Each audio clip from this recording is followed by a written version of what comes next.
और यहाँ आपको बताएं कि सांगड़ के सेम नाले में एक और शगाफ पड़ गया है। शहर की मुख्तलिफ सिम्त पर सेम नालों में 20 फुट चौड़ा शगाफ पड़ा है। शगाफ पड़ने के बायस शहरियों की बड़ी तादाद नकल मकानी पर मजबूर हो गई है। शगाफ की इत्तला पर ख़वातीन और बच्चे घरों को छोड़कर बाहर निकल आए हैं। सांगड़ से आपको अपडेट कर रहे हैं, सेम नाले में एक और शगाफ पड़ गया है। 20 फुट चौड़ा ये शगाफ पड़ा है। शगाफ पड़ने के बायस शहरियों की बड़ी तादाद नकल मकानी पर मजबूर हो गई है।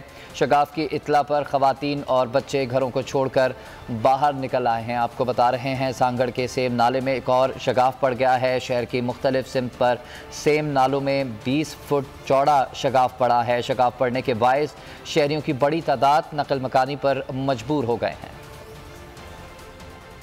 मैं हूं जैस्मीन मंजूर और आप मुझे देखेंगे सिर्फ बोल पर।